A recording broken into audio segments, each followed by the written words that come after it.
Shock Monkey Radio is entertainment for adults, by adults, and the views and opinions expressed here do not reflect upon the sponsors or FXBG Public Radio. For additional information, please refer to the United States Bill of Rights. Stand warned. Tune the madness down the rage. The world's a jungle stage by stage. Shock Monkey Radio. Feel the static, let it go. Monkey Radio. Twist it down and lose control.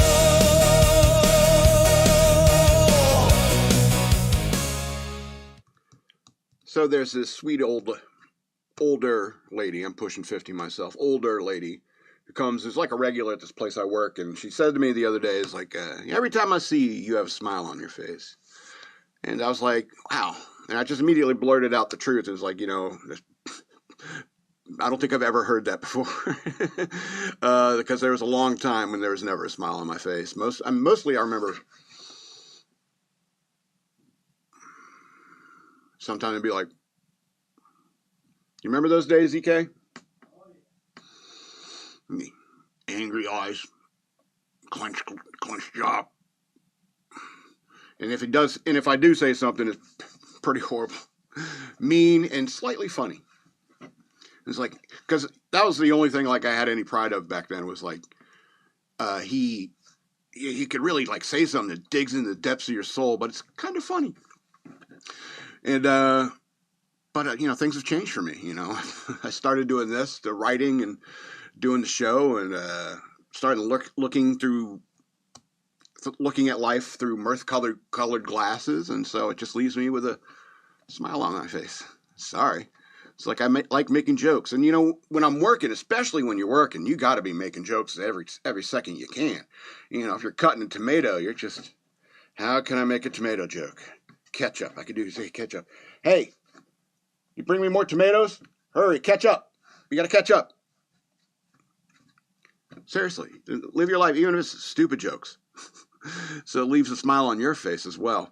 So, am I truly better? I don't know. Like, the anger comes and goes. Depression comes and goes. But, I just, I read these stories. I'm here with you every week, reading some horrible stories, and I make jokes at them.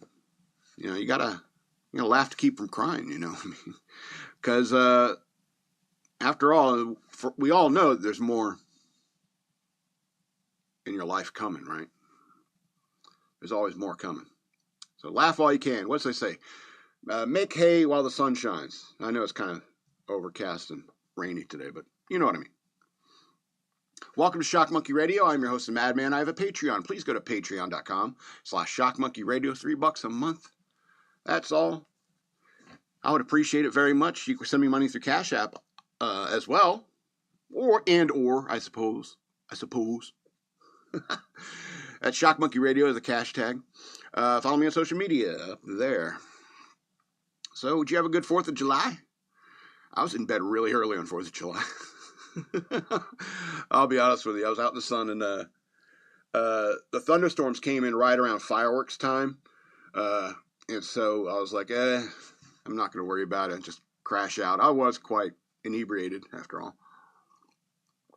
But, yeah, I got to swim around in the pool with my niece, and, just cracking up my niece. Like, for example, making you laugh always feels good, but when I crack up my niece, that's pure gold to me, you know what I mean?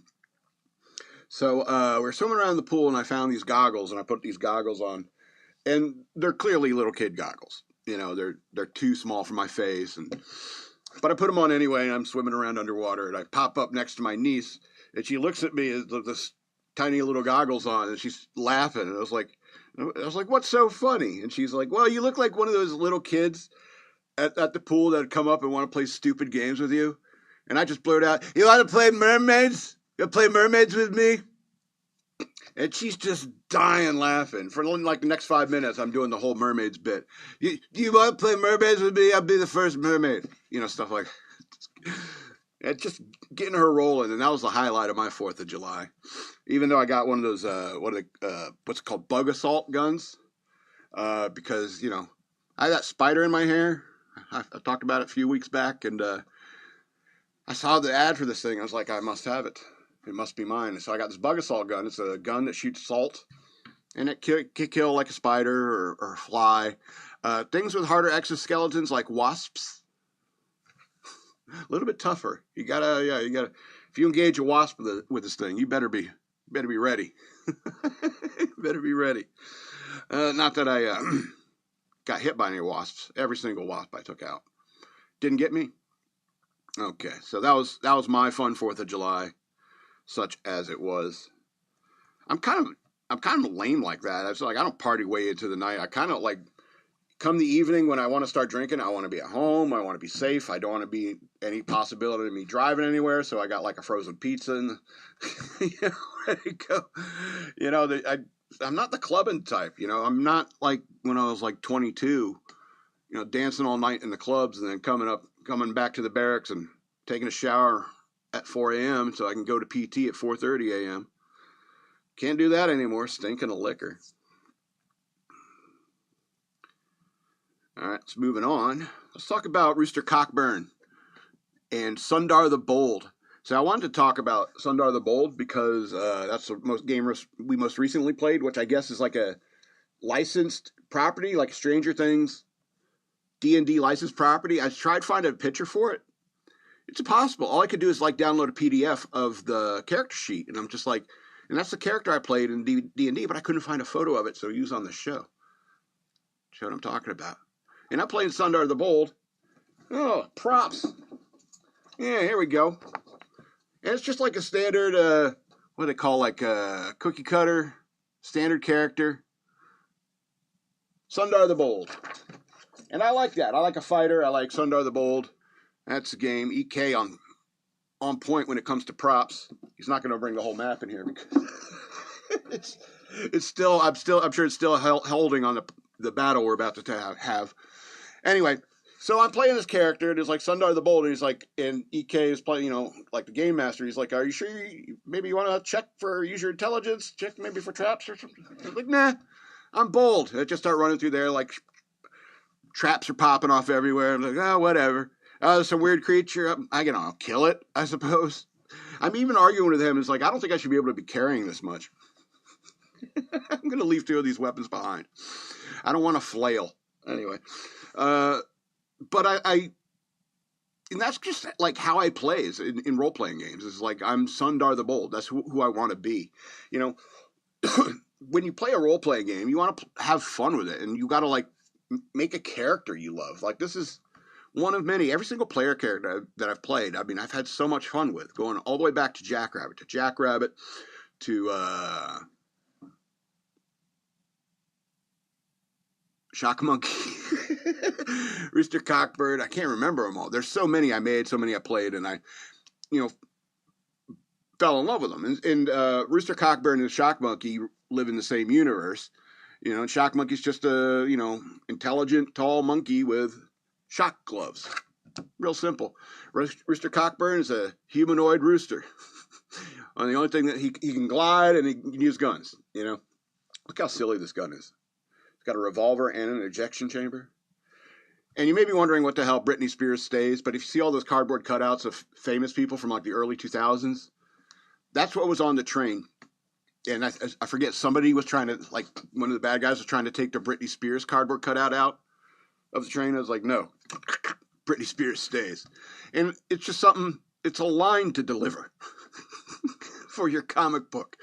And that's what that looks like. It's like a scene from a comic book. You have no context of what's going on. And that's what I love about the role-playing games. So when it comes to, some people want to get into the rules. They want to get into like maximizing the dice, how much damage they could take, how much damage they can inflict. I don't know. If you're trying to win, I think you're missing the point of role-playing games. If you want to win, become a game master. And then if you start becoming a tyrant, people won't want to play with you anymore. And if you're a game master for a while, or dungeon master in whatever case, I just think D&D is just too limited in scope. Anyway, but I mean, you gotta, even in real life, you gotta be the hero you really want to be. I may not be able to be Rooster Cockburn or Shock Monkey or Superman, but I'm going to try to be the best hero I can be with the stats that I rolled up all those almost 50 years ago. And I wasn't smart enough yet to ask for a reroll on some of them.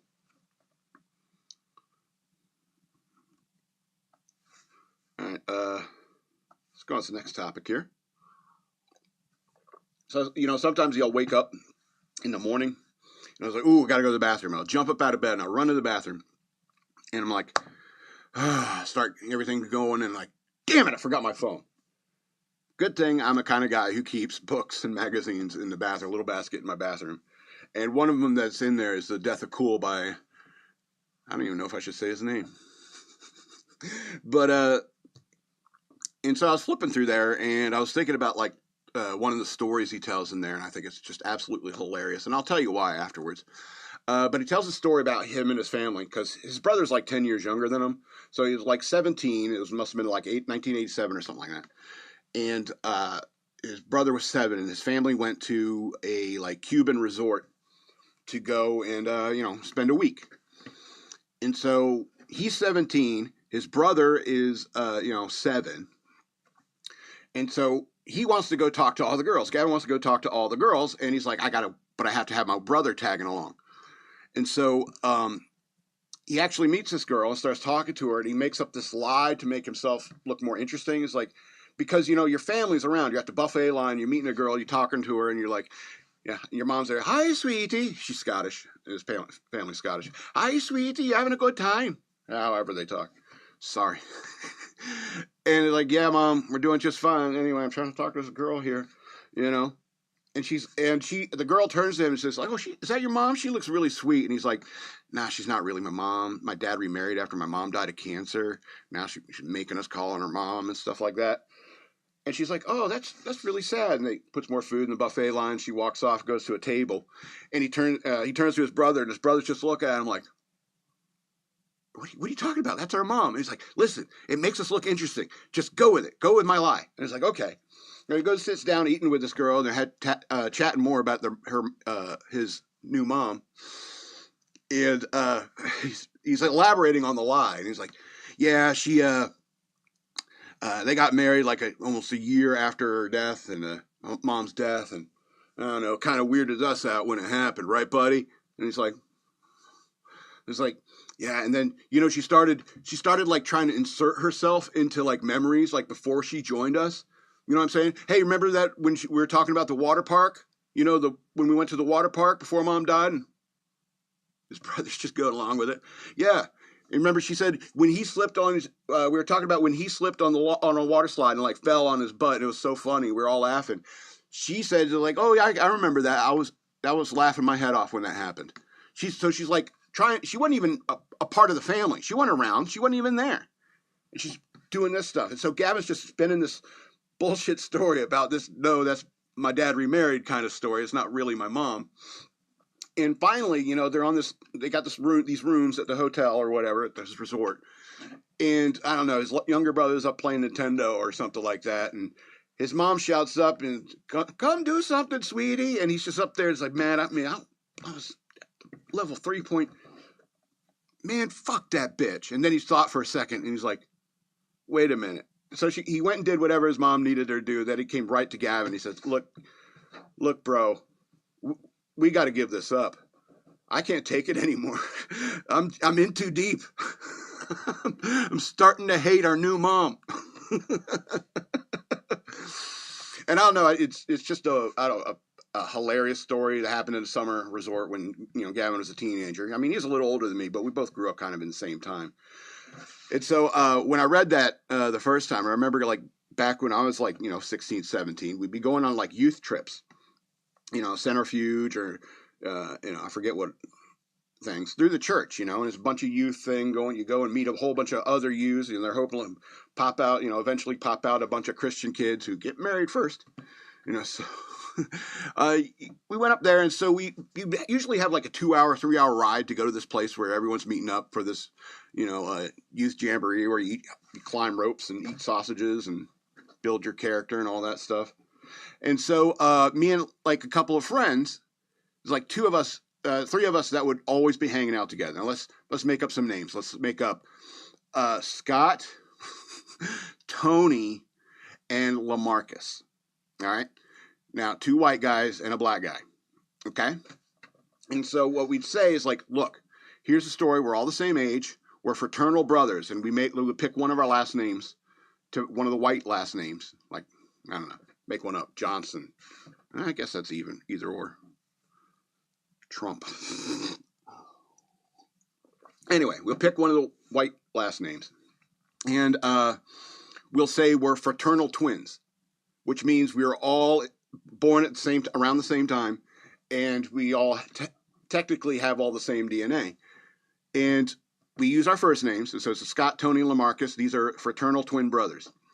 And then the obvious question everyone will ask at this Christian camp will be, and your mom have Italian in her, or, you know, because the implication is, scientifically and genetically, is that it's possible their mother, these people's mother, had multiple partners in one day, which fertilized an egg, which caused a multiple births episode causing the zygote. Anyway, it's possible that could happen. But, you know, you got to really sell this story, because people might be saying, and even though you all came out like that, looking like this,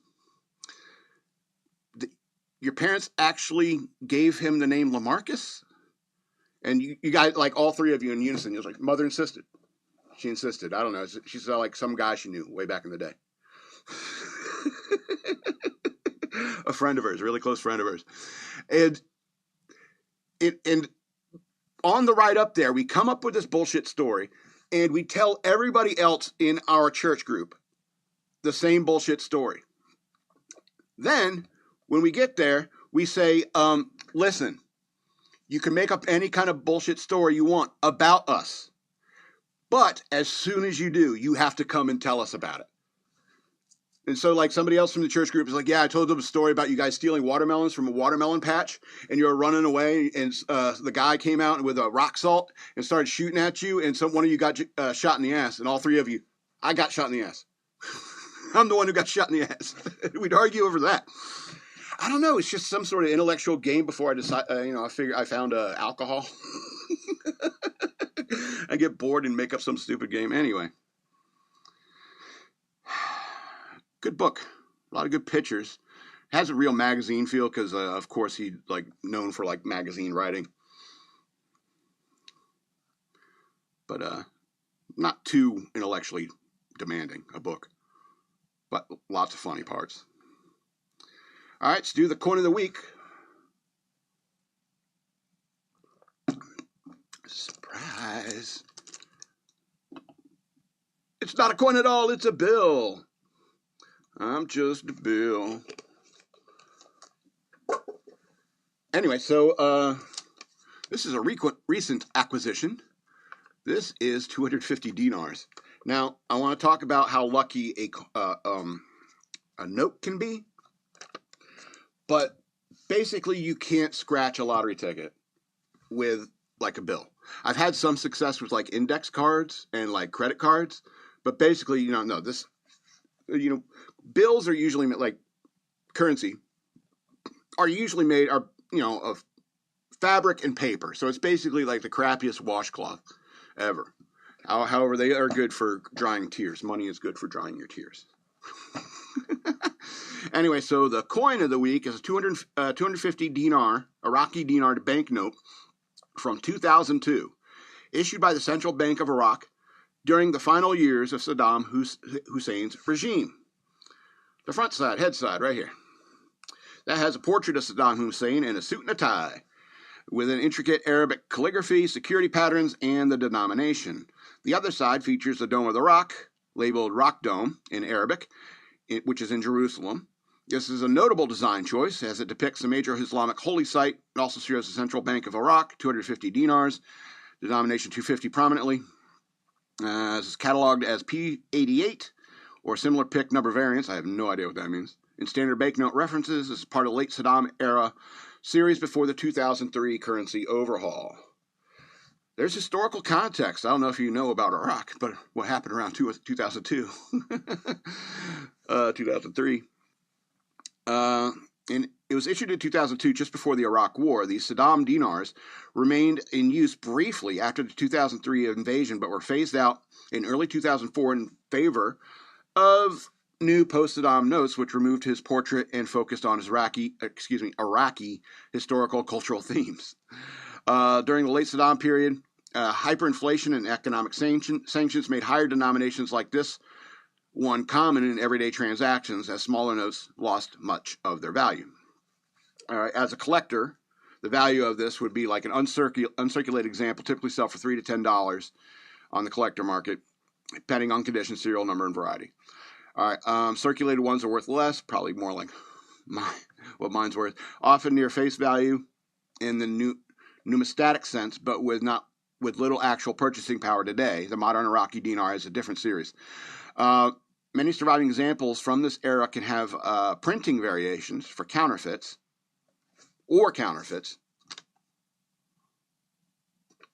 Looks real to me. So condition and authenticity matter for higher value. These are popular among world banknote collectors because of their historical significance tied to this major geopolitical period. So that's what I think is cool about all this stuff. It's like, money comes and goes. Whether it's your wallet or Saddam Hussein dinars. So pretty cool, huh? I have one post 2004. Maybe I'll bring that next week if you guys are sick of coins. Because, I don't know. I find these just as interesting. All right, let's do a movie review.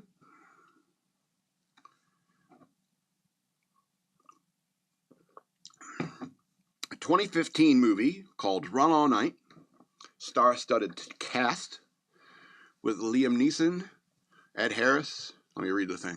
Joel Kinnaman. I've seen him in a bunch of stuff, and he's good. And Common, I haven't seen him in a bunch of stuff, and he's actually pretty good as well. Okay, so it's really kind of a simple premise. It's about an aging drunk hitman who kills his boss's son, who is trying to kill his son. Simple premise, but believe me, they wring every ounce of it out. Every ounce of it out. You get a lot of scenes with these characters interacting with each other, pre-conflict. And so you understand there's like a brother relation, like co-worker, brother, I've known you for years kind of thing. And so that gives you emotional stakes in the characters when some characters start dying. And so I thought that was done really well. However, there's a silly slow-mo shot in the beginning in particular that I really didn't like. I really, really didn't like. It's a flash forward. I hate those. Also, there was another thing where they would do these sweeping shots, either go like from street level up to Manhattan skyline, and then back to like another street level shot, or like from skyline level to street level, and it's just a big swooping shot. It's obviously done by AI, and I really didn't like it. Or however they made it, CGI. It was just too, fast, and because every other shot, like every other scene, was very claustrophobic. You're inside a tiny New York apartment. You're inside a tiny bar. You're inside a cab. You're hiding inside a bathroom. You're hiding inside a closet. Everything else was very claustrophobic in the film, and then you have these big sweeping shots, and I really didn't like that. But, that's really an editing decision, and after reading all the news stories, you'll see it's like, oh, he's clearly better at editing than most everybody. Yeah, that's true. So I hate those kind of shots. Yeah, the claustrophobia really worked in the film. I really liked it, whether it's, like I said, a boxing ring, inside a cab, fighting inside a bathroom, warrior style. It's good stuff. And, because you have all these, emotional stakes in these characters, which, it took a while to, like, set the scene in the first act before the conflict beginning in the second act. So, it's good because you have emotional stake in how, this father and son relationship, I always knew you're a hitman and a jerk and so forth. But, and because of that, that's what what makes the claustrophobia work in terms of like creating a palpable sense of fear, palpable, what's that called, like anticipation of Chekhov's gun. Chekhov is going to pop around the side and drop the weapon.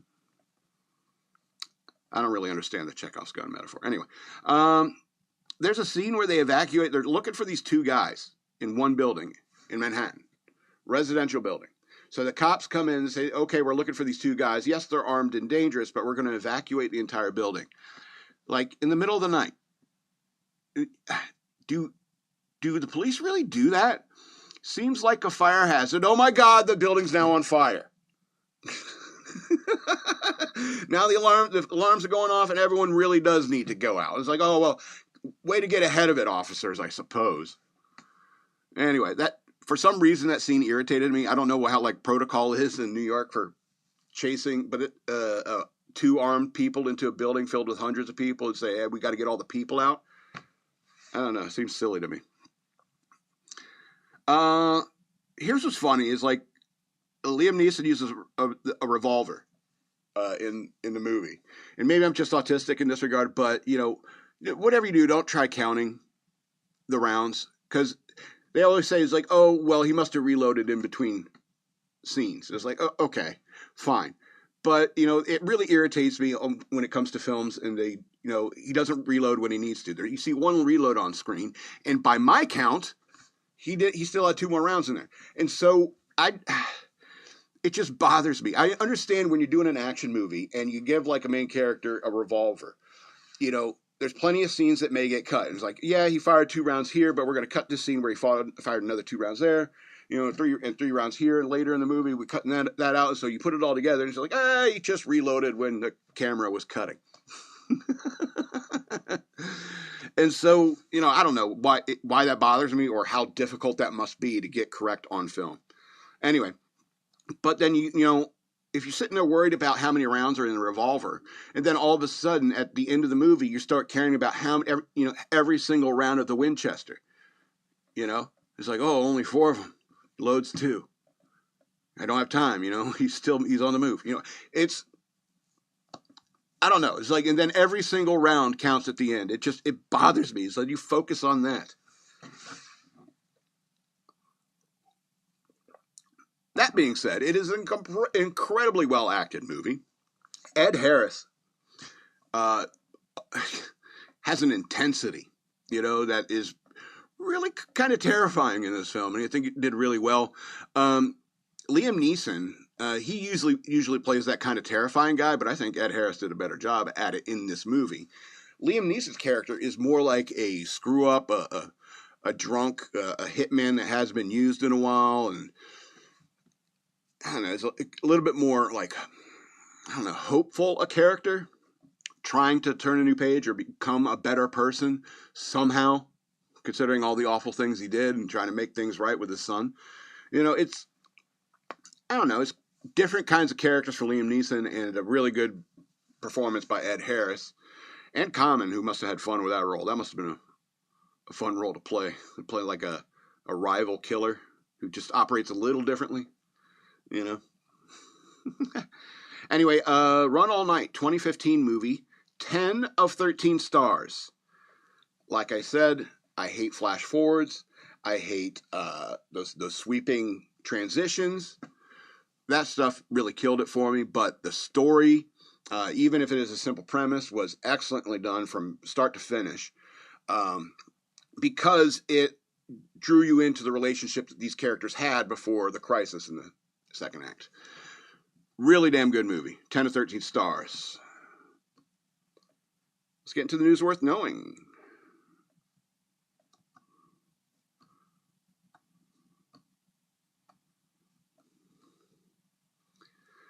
Okay, let's see. Trump demands into trade with key U.S. ally, calls it a wasted cause. Spain also blocked U.S. use of Rota and Maron bases during Operation Epic Fury strikes against Iran. I've been to Rota, not the other one. I may have mispronounced it. Sorry. Okay, so President Donald Trump threatened Wednesday to end U.S. trade with Spain after criticizing the NATO ally for refusing to commit to the alliance's new defense spending target. Speaking during the NATO summit, Trump repeatedly singled out Spain, calling the country a wasted cause and urging an end to trade with one of America's European allies. Spain is a wasted cause, Trump said. We don't want to do any trade business with Spain anymore, by the way. He went further, saying, cut off all trade with Spain, please, including visits.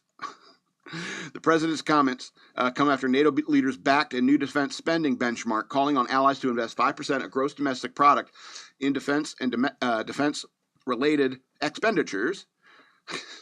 Spain was a lone member in the alliance to publicly reject and committing to the full target, instead negotiating flexibility in how it will meet NATO capability goals. Trump argues Spain has benefited from the alliance while failing to contribute its fair share. They don't participate, they don't pay, I don't want anything to do with Spain, Trump said. He later added, I don't want to do any more trade with them, all right? Take it immediately. Don't even talk to them. Trump also predicted Spain will eventually seek to restore trade ties with the United States. Probably. They're hostile about it. Let's see how hostile they remain when they call up and they, oh, please, we want to trade with you, sir. Trump said, you know how he is. You want to say they make so much money with us. We're going to see that they make a lot less. I want no business with them. The remarks represent an escalation of Trump's longstanding criticism of NATO allies and that spend less on defense. Throughout most of his administrations, Trump has, if it wasn't broken up, they would say just administration, right? Interesting.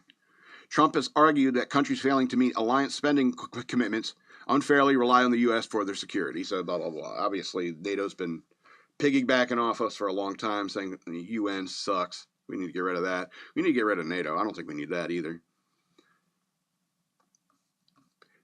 The only problem is, like, say U.S. pulls out of NATO, then Russia just takes over Europe. And that's the thing about NATO. I would rather keep that to keep Russia at bay for their sake. And that's the point. Is like the reason why you're part of this, Spain. I know you're the farthest peninsula that Russia is going to get to. You're going to be the last eaten by the Russian bear. But I mean, it's for your protection, and we've been paying that bill for a very, very long time. Anyway, it's a shame because, well, I'm not going to say it's a shame. I've been to Rota. I had a good time there, but it's, like all of Europe, it's a dirty place. It's like that scene in Monty Python and the Holy Grail. No, it's going to not go there. It's a silly place. They speak this whole other language. All right.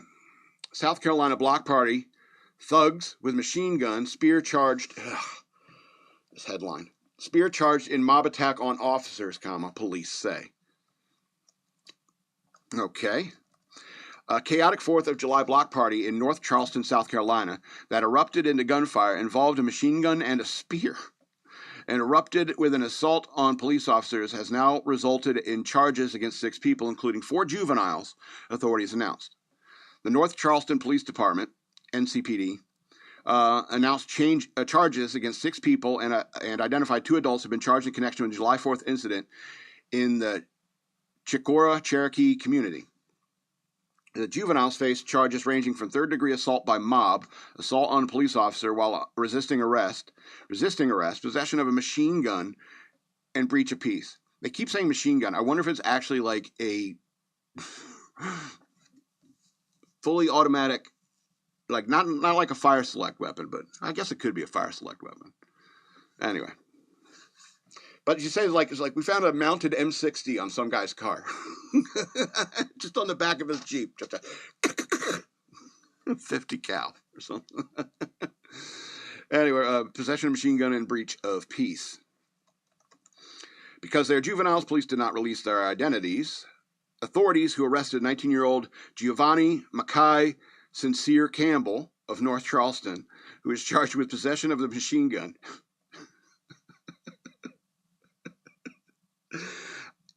When I was 19, I didn't even have a machine gun. You know how bad I had it growing up? When I was 19, I couldn't afford a machine gun. A 50 cal or something like that. 20mm cannon, maybe. Joking, of course. And an 18-year-old named Samaya Adriana Colette Weaver, who is charged with breach of peace and assault on a police officer while resisting arrest. Shucks. Police said the investigation remains active and the additional arrests and charges are possible. Additional arrests. The confrontation unfolded after officers responded to a city-permitted neighborhood block party in the Chicora Cherokee community around 8:30 p.m. on July 4th. Earlier that day, police leadership met with the event organizers to discuss traffic and parking plans to ensure emergency vehicles could safely access the area if needed. Officers initially received reports of people firing fireworks towards passing vehicles before learning that several attendees had begun discharging firearms, according to police. Authorities said officers repeatedly announced that the event had ended and instructed attendees to leave in an effort to de-escalate the situation. Despite those efforts, multiple fights broke out. Additional gunshots were fired, prompting officers to exit their patrol vehicles. Oh, we have to get out of our car. The AC, it's so nice in the AC. Exit their patrol vehicles to separate those involved and restore order. During the response, officers recovered multiple firearms, including what investigators described as a machine gun, as well as a makeshift spear. It's just a fixed blade knife wrapped with belt webbing around a stick. Police said multiple officers were assaulted during the incident, with 2 female officers suffering minor injuries. Following the incident, the department said attacks on law enforcement are unacceptable, and those responsible will be prosecuted to the fullest extent of the law. Talking about the video, I'm not going to show you.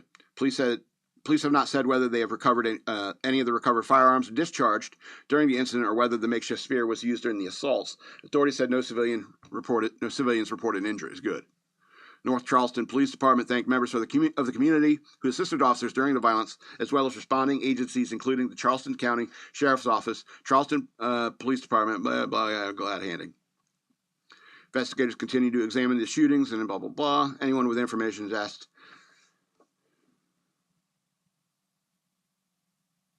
is encouraged to contact North Charleston Police Department through its Crime Watch app.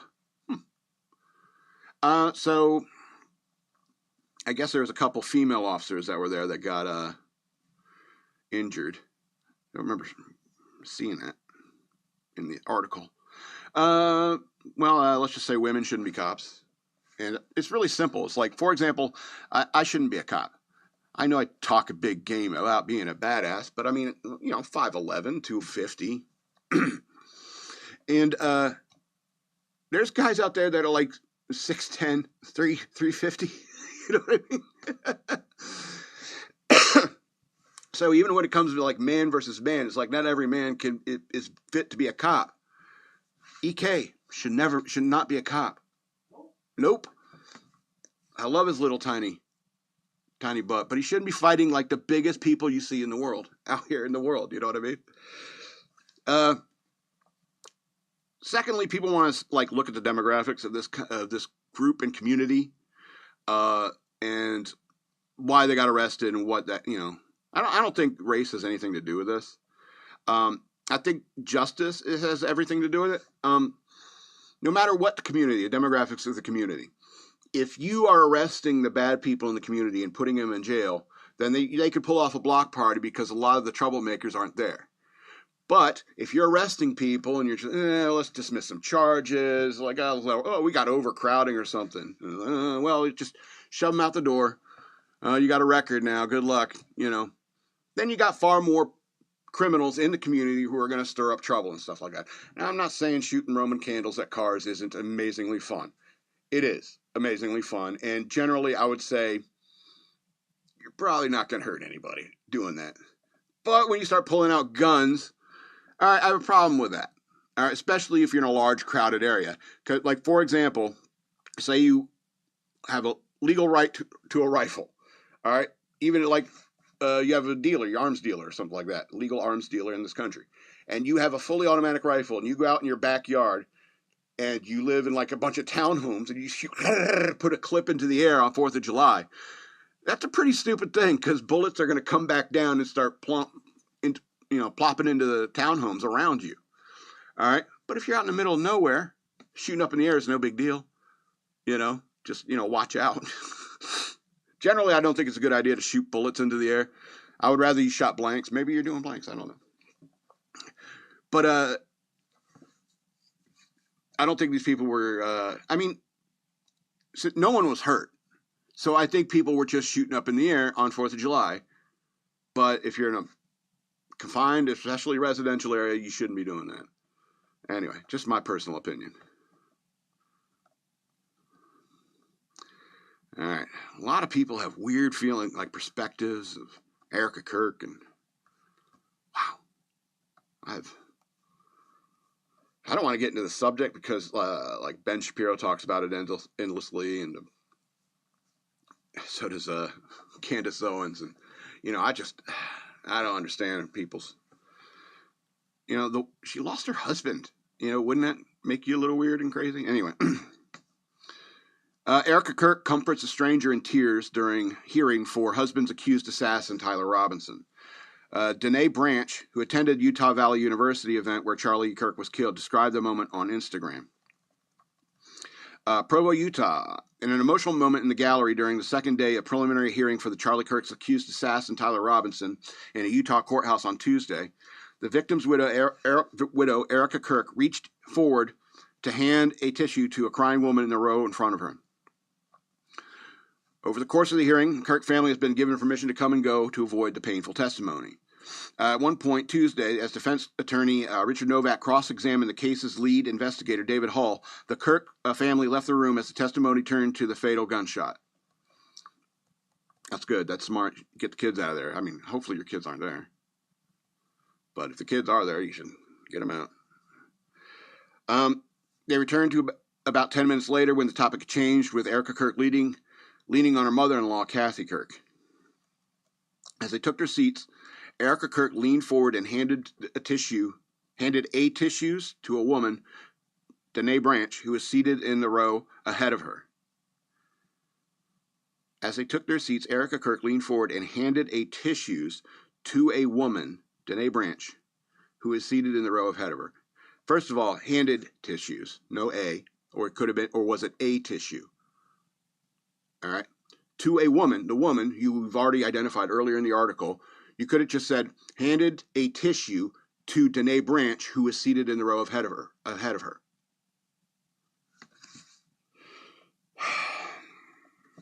Anyway, in terms of the story, it's very heart-wrenching and nice. Quote, I went thinking I was going to support Erika, and at one point I turned around and I could see her just holding on to her sweet mother-in-law, and I kind of lose it and start crying. Branch said in a teary video on Instagram explaining the encounter. Next thing I know, I feel a tap on my shoulder. I turn back and Erika's handed me one of her tissues. So it was a tissue, not a tissues. Branch and 3 of her friends were already in line to get into the courthouse around 2:30 a.m. on Tuesday. Oh my God. I understand the Star Wars movies are shit, but really? You're lining up that early for... Wow. They told Fox News Digital they arrived at midnight after they came too late on Monday morning to get one of the 14 seats available to the public in the 4th District Courthouse in Provo. Wow. Branch and her friends said that they were attending the Turning Point USA event at the Utah Valley University on September 10th, 2025, when Kirk was shot and killed. They were strangers at the time, but met through a support group for survivors and witnesses in the months that followed the assassination. Prior to the hearing, 2 women in the group were asked to remove or cover up their Turning Point USA shirts to comply with the court's decorum order, which bans messages of support for other side in the case. Either side in the case? All right, we got to find out who wrote it. Michael Ruiz. Proofread, my friend, proofread. All right. She didn't know that I was there for her, Branch said in her video. We weren't allowed to wear anything and tell her that we were there for her, but that's just who Erika is. She's good. She declined to be interviewed on camera. I hope she feels my prayers for her, she said in an Instagram post. When I saw this article, when I first read it, I was like, there's toxic femininity,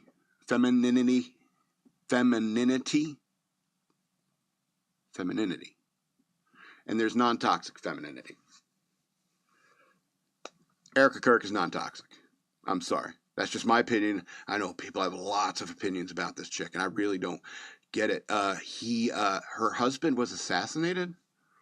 I wish you, instead of focusing on her so much, I wish you focus on the aspects of our culture that has made it to the point where people think they could just shoot somebody that has a different political opinion than them.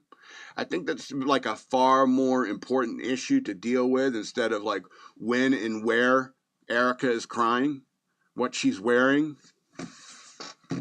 You know, the fact that they say, just because you disagree with somebody on an issue, you have the right to shoot them. That should not be okay. That's the more important issue. And that story should be about how Tyler Robinson was sentenced to 1 billion years in jail immediately. Instead, we're talking about Erika Kirk, a widow of somebody who was murdered, assassinated in front of all of us. Anyway. Sorry if I'm in a pissy mood. It's the sunshine. It gets me down. Sun's still not out. All right, so these last 3 stories will be a little bit happier moving forward. A beach in Australia is dealing with a serious case of space balls. Not the Mel Brooks kind. You know, Matt Regal. Putting parentheses in a headline is kind of the opposite of writing a headline. Australian Space Agency says the space junk is consistent with debris from a rocket re-entering the atmosphere. A rocket. There was a golden era of stuff washing up on beaches, but the internet has ruined it. Now you just snap a photo, throw it on Reddit, and within 20 minutes someone is like, that's a muffler from Volkswagen Rabbit with seaweed stuck to it. Is like. Quote, that's a muffler from a Volkswagen Rabbit with seaweed stuck to it, period. No end quote. Not as much a mystery anymore, which is why it's refreshing when an Australian beach found itself coming down with a case of Spaceballs. And no, it wasn't to commemorate Mel Brooks' 100th birthday. Happy belated birthday, parenthetically. Or, he goes on, some guerrilla marketing stunt to drum up excitement for the upcoming film Spaceballs, the new one. Does not end the quotes after the end of the sentence.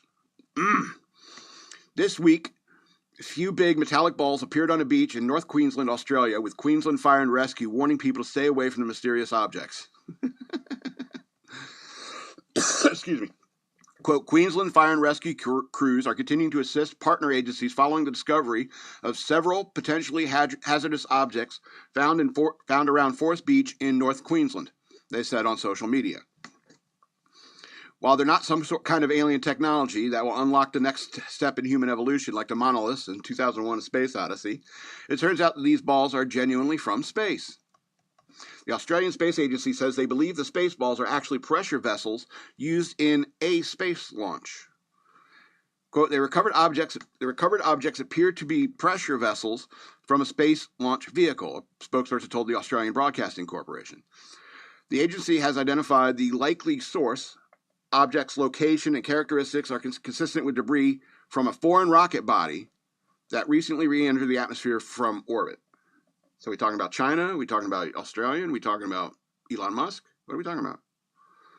The agency is working with international counterparts to determine whose space balls were washing up on their shores. See, you weren't talking about space balls for a while, then all of a sudden you threw it back in. Boom. Made me giggle.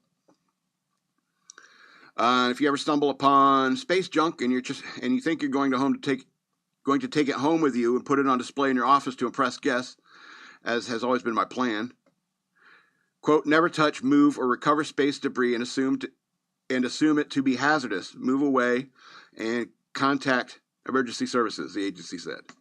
Never touch, never touch, move, or recover suspected space debris and assume it to be hazardous.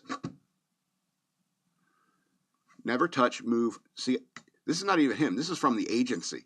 Never touch, move, or recover suspected space debris. Period. Assume it to be hazardous. Period. Oh my God. I'm corrected like 7 tiers deep into the article, into a quote. You people don't talk right. All right. Let's talk about. This is what I was thinking about Gavin McInnes, because it's a butt boy situation. It's not gay. It makes Gavin furious when like people just jump up and when they say, "Okay, you may unfasten your seatbelt." Somebody just jumps up, they grab their bag and start running down the hall. And so he says, we are part of the butt boys. If you want to be a man, you got to be part of the butt boys. And the butt boys is you don't let people butt in front of you. So when that seatbelt light comes off, you got to be first up in the aisle, getting your stuff, put your arms on the seats, and patiently wait for everyone in front of you to get out first. Somebody starts pushing. No. He's like, excuse me. No. You wait your turn. That's what he says. But I don't want to fly because numerous reasons. Let's just say it's expensive. I don't want to fly because of this, and I really don't want to get punched in the face because that can happen. So major airline roasts passengers who jump up right after landing, igniting fierce backlash. Flyers say stretching legs and grabbing bags is about comfort and courtesy, not a rush to deplane. Yeah, stand up and stretch. All right, so Southwest Airlines has reignited one of air travel's biggest etiquette debates after joking in a social media post that passengers who stand up immediately after landing won't get off the plane faster. I'll explain what's pissing me off here in a minute. You won't get off the plane faster by standing up 0.001 seconds after the seatbelt sign turns off, the airline recently wrote on Threads using the emojis exactly as shown. In between every word, hand clapping thing. I hate it. We need to stop it. The post quickly revived a familiar debate among travelers. Some say they view the habit as inconsiderate, while others say standing helps them stretch, retrieve their carry-on bags, and prepare to deplane. Yeah, stand up in the aisle. Stand up at your seat. Get some bags. Sir, you by there by the aisle. Can you grab me my bags? The red one there is like inside, on the inside side. Absolutely do that. We're talking about the people who grab their bag immediately, jump up, grab the bag as fast down the aisle as possible before some guy like me stands up and, no, and you shall not pass. By all means, stretch your legs. Another, God, these clapping emojis. Someone clapped back, as they say. Maybe I need to stretch my legs after sitting in your cramped plane, one user said. It's not about getting off the plane fast. Okay. Diane Gottsman, an etiquette expert based in Texas. I don't care what they think. It's wrong. Wait your turn. You know, even when a fasten seatbelt sign comes off, you know, it's still going to be another 5-10 minutes before the doors open. You know, I understand the plane might be late. You got a connecting flight or something like that, and you got to, retrieve your luggage first, and then, everyone's in that situation. You know what I mean?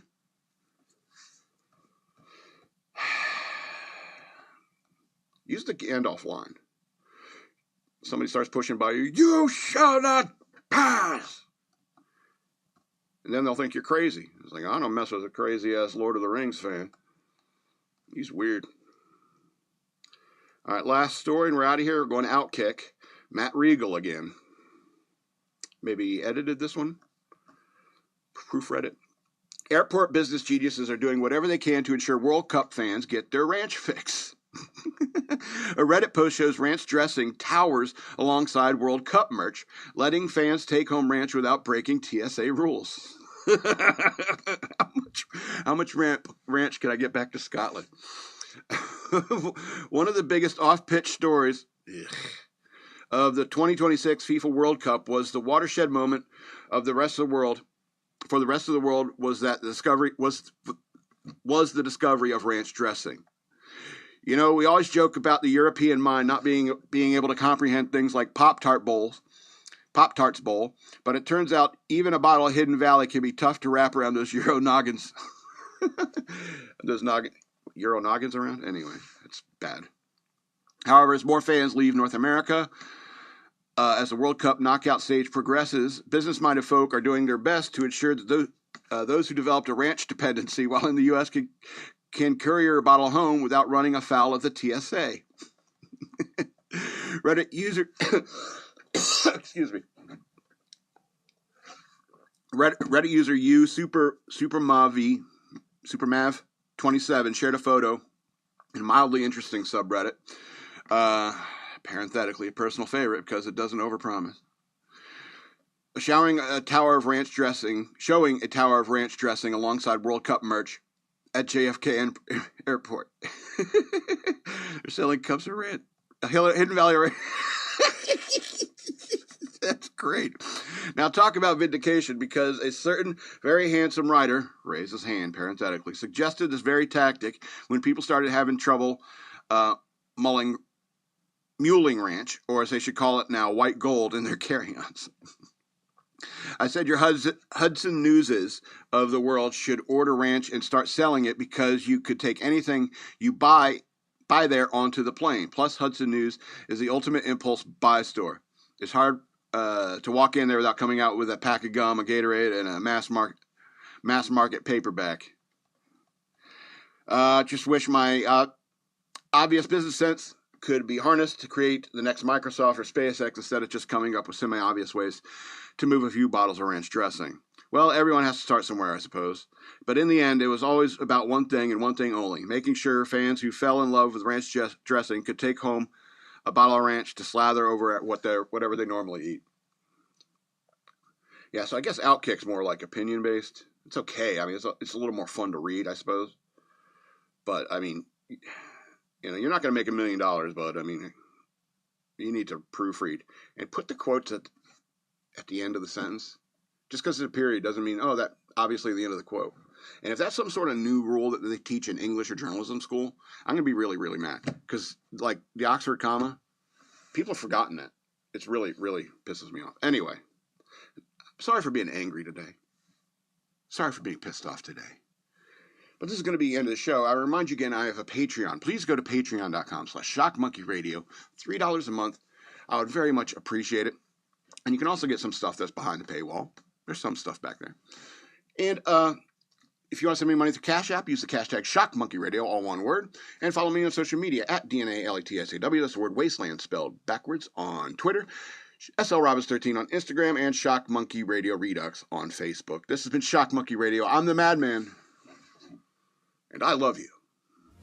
The madman loves you all.